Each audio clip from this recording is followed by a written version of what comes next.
Hello friends, मेरे इस channel का नाम है मैथ्स विद विशाल भारद्वाज। मेरा ये फर्स्ट वीडियो है। लॉकडाउन की वजह से मैं फर्स्ट वीडियो केवल आपको कॉपी में ही एक्सप्लेन कर रहा हूँ 11 एंड 12 के लिए, रिलेशन एंड फंक्शंस। बेसिकली आज मैं आपको रिलेशंस के बारे में एक्सप्लेन करूँगा, बताऊँगा व्हाट आर रिलेशंस। अगर हमारे पास सपोज दो सेट हैं, एक सेट ए है हमारा और एक सेट बी है हमारा, तो पहले सेट में मान लो हमारे पास ए बी सी 3 मेंबर हैं, दूसरे सेट में हमारे 1 2 3 4 4 मेंबर हैं। तो अगर ये मेंबर आपस में एक दूसरे से कनेक्टेड हैं किसी रिलेशन के थ्रू, किसी इक्वेशन के थ्रू या किसी इनइक्वालिटी के थ्रू, तो हम इस पूरे कनेक्शन को रिलेशन बोलते हैं। जैसे ए का कनेक्शन 1 से है, ए का 2 से है और ए का 3 से है, बी का 1 से है, बी का कनेक्शन 2 से है और सी का कनेक्शन 4 से है। तो ये पहले सेट के मेंबर आपके डोमेन होता है पहला सेट, और दूसरा सेट जो हमें आउटपुट मिलता है वो कोडोमेन होता है। तो सेट ए और सेट बी, आप सेम सेट भी ले सकते हैं, इसमें जरूरी नहीं है डिफरेंट सेट लें। तो रिलेशन जो होता है वो Cartesian product of two sets का सबसेट होता है, R subset of A cross B.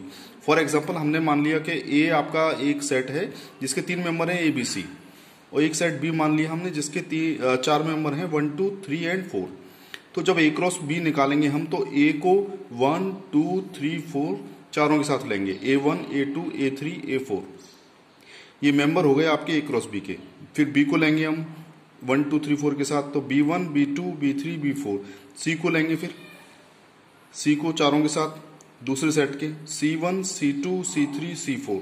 तो इस तरह से 4 4 4 12 मेंबर हो गए आपके ओवरऑल ए क्रॉस बी में। तो ए क्रॉस बी ये हो गया। अब हम रिलेशन निकालें तो ए का कनेक्शन किससे था, 1 2 3 से था, तो A1 A2 A3। बी का कनेक्शन किस किस से था, बी का 1 और 3 से था, तो 1 और 2 से था, तो बी का 1 एंड 2। और सी का कनेक्शन किससे था, रिलेशन 4 से, तो C4। अब ये देखिए ये रिलेशन के मेंबर हैं और आप ये देखिए इनसे छोटे हैं। तो रिलेशन जो होता है आपका ए क्रॉस बी से छोटा होगा हमेशा, या उसके इक्वल होगा, कभी भी बड़ा नहीं हो सकता है। टाइप्स ऑफ रिलेशंस में हमारा आता है, पहला आता है आपका रिफ्लेक्सिव रिलेशन। रिफ्लेक्सिव रिलेशन में होता है कि जिस तरह से हम प्लेन मिरर में अपनी इमेज देखते हैं, तो जो हमारा इनपुट होता है वही आउटपुट होता है। जो हमारी हम ऑब्जेक्ट होते हैं, तो हमारी इमेज भी अगर हमारी तरह होगी तो वो रिफ्लेक्सिव रिलेशन बोलेगी।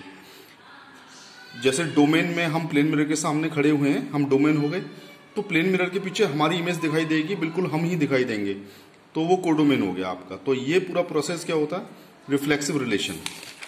आइए इसके बाद रिफ्लेक्सिव मिले, मान लो हमने कोई एलिमेंट ले लिया ए, जो किसी सेट ए का मेंबर है, तो ए की इमेज अगर ए ही दिखाई दे रही है, तो हम ऐसे रिलेशन को रिफ्लेक्सिव रिलेशन बोलेंगे। ए रिलेटेड विद ए, लिखने का तरीका क्या है, ए आर ए, और प्रोनाउंसिएशन करने का तरीका क्या है, A related with A. Order pair में हम इनको लिखते हैं ऑर्डर्ड पेयर। तो A comma A belongs to R, इसका मतलब ए इनपुट और बी आउटपुट। तो ए कनेक्टेड किससे है, ए से। फॉर एग्जांपल आर रिलेशन हमने डिफाइन किया कोई भी, floor bracket X comma Y order pair such that X is the brother of Y. तो एक्स और वाई लिखेंगे, इसका मतलब है कि एक्स वाई से रिलेटेड है। X comma Y belongs to R, X Y आपका मेंबर हो गया रिलेशन में। फॉर एग्जाम्पल हमने एक मेंबर मान लिया आपका Ram belongs to A, set of persons. Ram आपका सेट ए का मेंबर है, मनोज ये भी सेट ए का मेंबर है, और रिलेशन डिफाइन कर रखा है आपका इसके हिसाब से, ऊपर जो दे रखा है, Ram is the brother of Ram. तो प्रैक्टिकली और मैथमेटिकली हम कह सकते हैं कि any person can be the brother of himself, because if he is having no brother no sister. तो किसी भी पेरेंट्स के ब्लड ग्रुप के हिसाब से बोल लो, या सेम सिंगल पेरेंट्स के, तो स्टेटमेंट वाइज हम ऐसा लिख सकते हैं, Ram related with Ram. It is possible here mathematically and practically also. By the statement we can write down Ram is related with Ram, तो we can write down in order pair Ram comma Ram belongs to are.